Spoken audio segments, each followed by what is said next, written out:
ফেব্রুয়ারিতে যে নির্বাচন হবার কথা সেটা বানচাল বা নিদেন পক্ষে বেশ খানিকটা পিছিয়ে দেওয়ার একটা চেষ্টা আমাদের সমাজে বিদ্যমান আছে। এটা একটা রাজনৈতিক দিক আছে এবং একটা বুদ্ধিবৃত্তিক দিক আছে। আজ বুদ্ধিবৃত্তিক দিকটা নিয়ে কথা বলবো। জনাব ফরহাদ মাজহার এই চেষ্টায় আছেন বলে আমাদের মনে করার যথেষ্ট কারণ আছে এবং তিনি রাগঢাক ছাড়াই আসলে কথা বলেন। এই ব্যাপারে তাকে আমরা নিশ্চয়ই প্রশংসা করব।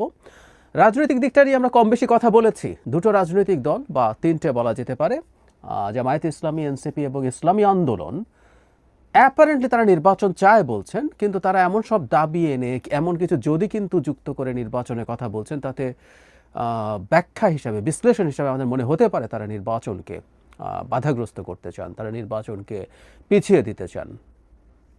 আরেকটা দিকও আছে, সেটাও বলেছি, হতেই পারে এটা তারা বলছেন তারা কোনো ধরনের রাজনৈতিক আন্ডারস্ট্যান্ডিং, নির্বাচনী আন্ডারস্ট্যান্ডিং চান, যে দলটা ক্ষমতায় আসবে বলে পারসেপশন আছে সেই বিএনপির সাথে, অথবা কিছুটা হলো এই সম্ভাবনা আছে যে নির্বাচনটা তারা পিছিয়ে দেবেন। কারণ এই নির্বাচন যত পেছনে যাবে, পিছিয়ে যাবে, ততই তাদের সুবিধা। কারণ এই সরকারের উপরে বিভিন্ন ক্ষেত্রে তাদের মারাত্মক রকম প্রভাব আছে।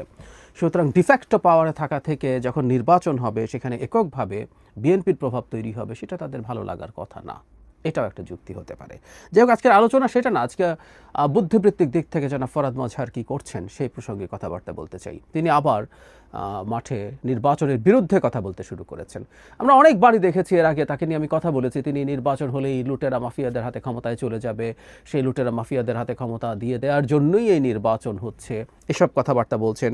তিনি এখন বলছেন নির্বাচনের পরিবেশ নেই, সরকার রাজনৈতিক ঐক্য প্রতিষ্ঠা করতে পারেনি, তাই পরিবেশ নেই, আমলা কিনে নির্বাচন হবে, এসব বলছেন। কিন্তু আমি গুরুত্ব দিতে চাই আরেকটা জায়গাতে, সেটা হচ্ছে তিনি খুব স্পষ্টভাবে বলছেন ফেসবুকে অবৈধ সরকারের অধীনে নির্বাচন অবৈধ। এটা নিয়ে কথা বলবো। তার আগে বলছি, তিনি দীর্ঘদিন থেকে আমাদের সমাজে একটা আলাপ আলোচনা এরকম ছিল যে আমরা নির্বাচনের মাধ্যমে, এটা মূলত আমি খোলাখুলি যদি বলি, মূলত বাম দলগুলো করত। তারা দুটো দলকে আপদ আর বিপদ বলতেন এক নেতা, যে ভোট দিলে আপদ, ভোট অন্য পক্ষকে দিলে বিপদ আসবে, মানে আমাদের সুতরাং লাভ কি, এই পাল্টাপাল্টি করে তথাকথিত লুটেরা দলগুলোকে ক্ষমতায় আনার দরকার কি, এই আলাপ বামদের কাছ থেকে দীর্ঘদিন থেকে আমরা শুনেছি। আজকে ওই আলোচনার জায়গা না, কিন্তু নির্বাচনকে তাচ্ছিল্য করার এই প্রবণতা খুবই ভুল। এমনকি কাগজে কলমে বলছি, এই ধরনের টাকা পয়সাওয়ালা, অবৈধ অর্থওয়ালা লোকজনও যদি নির্বাচন করতে চায়, অবাধ, সুষ্ঠু, নিরপেক্ষ, গ্রহণযোগ্য নির্বাচন একটার পর একটা হতে থাকলে একটা রাষ্ট্র পরিবর্তিত হয়।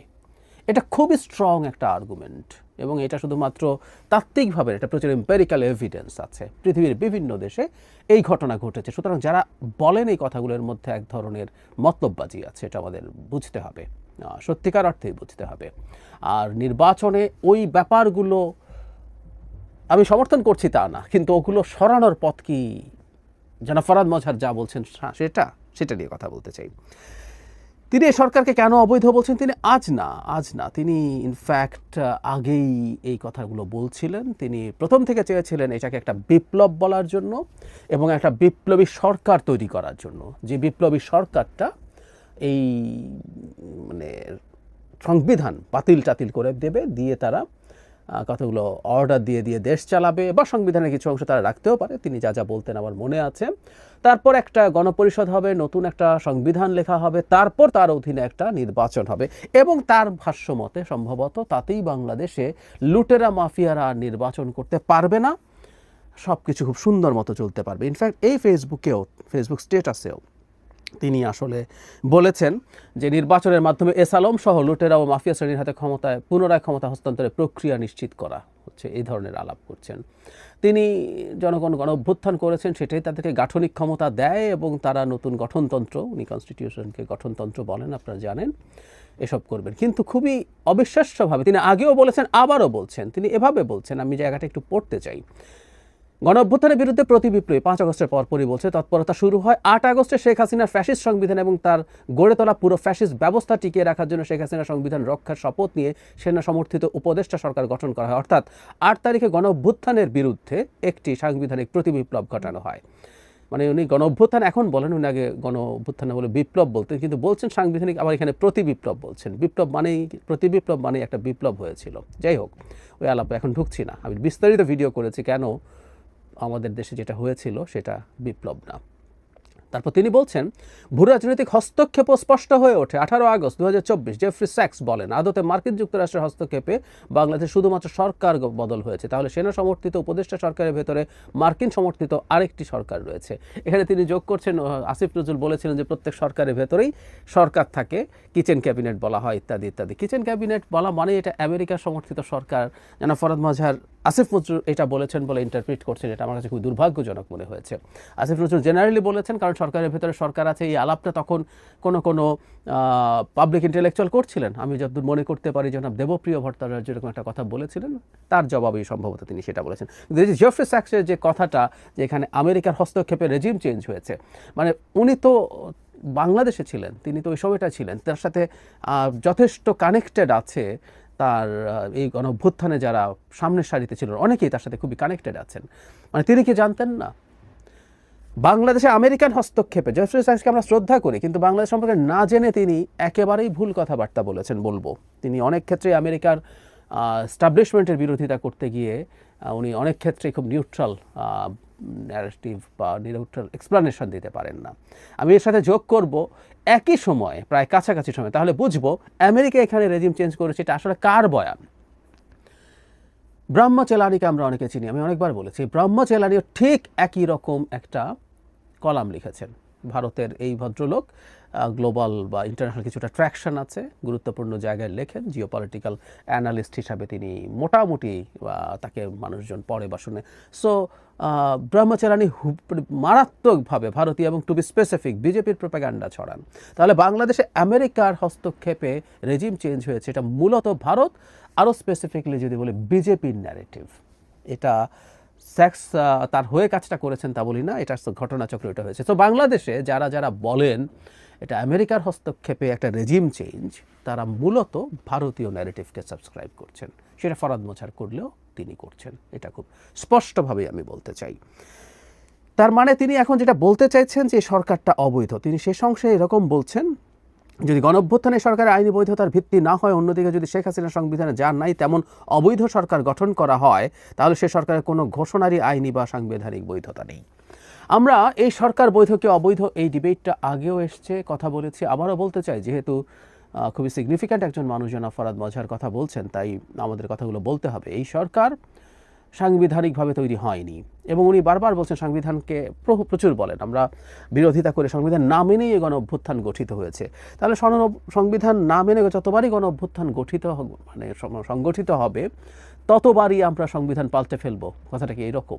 আমরা 90 সালে এরশাদ বিরোধী আন্দোলন করে আমরা এরশাদের পতন ঘটিয়েছি, এবং এরশাদের পতন ঘটানোর পর অবিশ্বাস্যভাবে আমরা একজন প্রধান বিচারপতিকে ভাইস প্রেসিডেন্ট বানিয়েছি, যার হাতে এরশাদ ক্ষমতা হস্তান্তর করে পদত্যাগ করেন, তিনি আবার ফেরত চলে যান, এবং আমরা ওই সাংবিধানিক কাঠামোর মধ্যে থেকেই আমরা এই নির্বাচন করেছিলাম, এবং এটা যেহেতু অসাংবিধানিক ছিল আমরা পরবর্তীতে সেটা র্যাটিফাই করেছি। সাংবিধানিক কোনো কিছু যদি আমরা ফলো না করি সেটা পরবর্তীতে র্যাটিফাই করা যায়, for gods sec. 11th amendment আমরা এটা করেছি, 5th করেছি, 7th করেছি, এগুলো আগে ঘটা ঘটনাগুলোকে আমরা পরবর্তীতে নিয়েছি। এমনকি সংবিধান সংশোধন করে ম্যাসিভ পরিবর্তন করার ইতিহাস আছে আমাদের। আমরা দ্বাদশ সংশোধনীর মাধ্যমে পুরো দেশের স্ট্রাকচার পাল্টে দিয়েছি। এটা ছিল প্রেসিডেন্সিয়াল সিস্টেম, এটাকে আমরা পার্লামেন্টারি সিস্টেম করে ফেলেছি। তত্ত্বাবধায়ক সরকারের মতো অকল্পনীয় র্যাডিক্যাল একটা কনসেপ্ট ঢুকিয়েছি আমরা 13th অ্যামেন্ডমেন্টের মাধ্যমে। এগুলো করা যাবে না তা না, এবং আবারও বলছি, আগে যদি কোনো ক্ষেত্রে সংবিধান আমরা ঠিকঠাক মতো ফলো না করে থাকি জরুরি অবস্থার কারণে, আমরা পরবর্তীতে সেটা করতে পারবো। যদিও আমাদের এই সরকার সুপ্রিম কোর্টের আপিল বিভাগে আমরা রেফারেন্স পাঠিয়েছিলাম সংবিধানের 106 অনুচ্ছেদ অনুযায়ী, এবং সেখান থেকে আপিল বিভাগ এটাকে বৈধ সরকার হিসাবে তাদের রেফারেন্সের জবাবে জানিয়েছেন। এরপরও এই সরকার বা এই সরকারের সময়কার করা আরও যে কোনো কিছু যদি আমাদের মনে হয় যে সংবিধানের সাথে সাংঘর্ষিক আছে, এগুলো আমরা পরবর্তী সংসদে সংবিধানের অংশ করে একটা নতুন সংশোধনীর মাধ্যমে র্যাটিফাই করে নেব। এর মধ্যে জটিলতা যেটা আমাদের দেশে না, সারা পৃথিবীর বহু জায়গায় এই ঘটনাগুলো ঘটেছে। সুতরাং সরকার সংবিধানকে ডিফাই করে হয়েছে বলে সব কর্মকাণ্ড নিষিদ্ধ হয়ে গেছে, অবৈধ হয়ে গেছে তা না। আমি একটা জিনিস অবাক হই, মানে তার মতো একজন গুরুত্বপূর্ণ পাবলিক ইন্টেলেকচুয়াল এবং তাত্ত্বিক যদি মনে করেন, আমি কাগজে কলমে ধরে নিচ্ছি, লুটেরারাই বাংলাদেশে শেষ পর্যন্ত নির্বাচিত হয়, ফেয়ার নির্বাচন হলেও। এই আলাপ আছে, আমাদের এক একটা নির্বাচনে প্রচুর টাকা খরচ করতে হয়, উইচ ইজ নট রং। এর মধ্যে এক ধরনের পেশি শক্তির ব্যবহারের প্রবণতা আছে। তো এখন আমরা একটা নতুন সংবিধান লিখলাম এবং নির্বাচন দিলাম, তাতে বাংলাদেশ থেকে এই ধরনের পেশি শক্তি, কালো টাকার মালিকরা তারা আর নির্বাচন করতে পারবেন না, তাদের নির্বাচিত হওয়ার সম্ভাবনা থাকবে না, এটা আমরা মনে করছি। বাংলাদেশে এখনও কি এদেরকে ঠেকানোর জন্য যথেষ্ট পরিমাণ আইন প্রতিষ্ঠান নেই? উত্তর হচ্ছে আছে। যদি তা থেকে থাকে তাহলে আমরা পেরে উঠছি না কেন? তার মানেটা হচ্ছে এটা নিয়ে বহু আলাপ সারা পৃথিবীতে আছে। কাগজে কলমে লিখে ফেললে একটা দেশ গণতান্ত্রিক হয়ে যাবে, একটা দেশ মানুষের জন্য খুবই মানবিক হয়ে উঠবে, এটা খুবই খুবই নভেস চিন্তা। এটা সারা পৃথিবীতে